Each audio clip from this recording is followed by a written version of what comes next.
আলুতমাৰী খেলপথাৰত দিলীপ দাস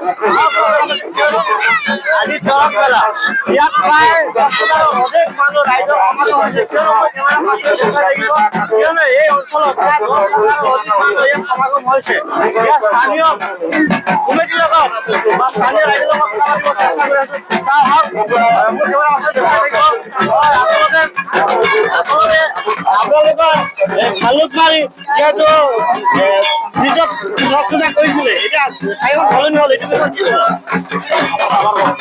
ভালুকমাৰী চৰক পূজা কৰিছিলে যে ঠাইখন সলনি হ'ল এইটো বিষয়ে আপুনি কি ভালুকমাৰী যে খেলপথাৰখন ভালুকমাৰী যুৱসংঘৰ খেলপথাৰ এইখনত মানে আমাৰ চৰকাৰে এটা স্কিম দিছিল সেই হিচাপে আমি কামটো হোৱা নাই আৰু পানী প্ৰায় 35% পানী আছে সেই হিচাপে দেখিলে আমাৰ এই ইমান মানুহ হয় প্ৰায় 10 থেকে 15-20,000 মানুহ হয় এই মানুহটো আমাৰ জাগা নহ'ব সেই হিচাপে আমি কি কৰিছোঁ এই অকল সলনি কৰিছোঁ নেক্সট বাৰ আমাৰ আকৌ এই ঠাইত যাব কাৰণ সেই ঠাইত আজি 40 বছৰৰ পৰা চৰক পূজাখন চলি আছে। এই চৰক পূজাখন আজি আমাৰ প্ৰথম প্ৰদন্য দাস প্ৰায় 1935 চনত কৰিছিল। তাৰপিছত আছিল চুলামণি দাস বন্ধ মানুহ আছিল এখেতে চলাইছিল। তাৰপিছতে আমাৰ উমেশ দাসে প্ৰায় 30 বছৰ চলাই পেলাই এখেতৰ ল'ৰাই এতিয়া প্ৰায় 40 বছৰ ধৰি এই চৰক পূজা চলাই আছে।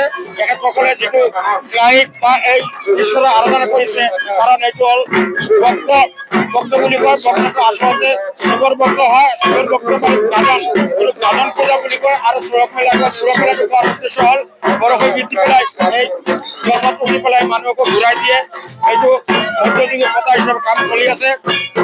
আৰু ইয়াত মানে সিহঁতে এটা লোকবিশ্বাস মতে যিটো চৰক মেলা ভক্ত হয় সিহঁতৰ বোলে মুক্তি হয় মুক্তি সিহঁতৰ স্বৰ্গবাস হয় সেইটো কাৰণে সিহঁতে শৰীৰক কষ্ট দি পেলাই এই ভক্ত হয় এইটো মানে আমাৰ কথা। আচলতে দেখা পোৱা গ'ল যে ভালুকমাৰী ফিল্ড এৰি পেলাই অন্য ঠাইলৈ অনা হ'ল এইটো বিষয়ত কিবা বিভেদ সৃষ্টি হৈছে না কিবা ঘাট প্ৰতিঘাত হৈছে নেকি? কোনো ধৰণৰ বিভেদ সৃষ্টি হোৱা নাই।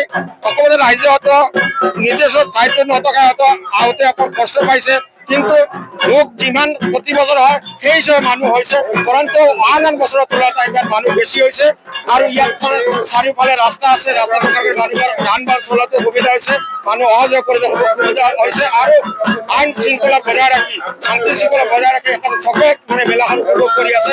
এখেতসকলক মই বহুত ধন্যবাদ জনাইছোঁ কাৰণ এই চৰক পূজাখন আমাৰ অসমত এখন নাম কৰা এই ভালুকমাৰী চৰক পূজা অসমৰ মাজে এখন একমত দিব পাৰি কাৰণ বহুত চৰক পূজা আজি চলি আছে কিন্তু ভালুকমাৰী এই চৰক পূজা ক'ৰ পৰা মানুহে আমি ক'ব নোৱাৰোঁ।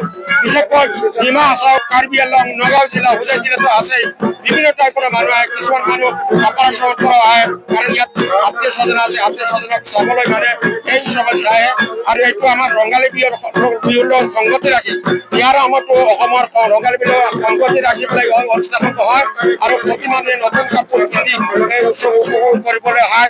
আমি এইটো কৈছোঁ যে আবাল বৃদ্ধ বনিতা বিভিন্ন জাতিভেদ নাই আমাৰ ইয়াত বিশেষকৈ হিন্দুৰ এইটো পূজা কিন্তু এটা কথা আছে নহয় যে পূজা ধর্ম যার যার উৎসব সবার এই উৎসব হিসাবে সব মানে ইয়াতে মিলিত হয় আর মিলিত হওয়ার সময় একে মানে ভাই প্রীতি মিলাদ প্রীতি বন্ধু বান্ধব হিসাবে অনুষ্ঠানকে উপভোগ করতে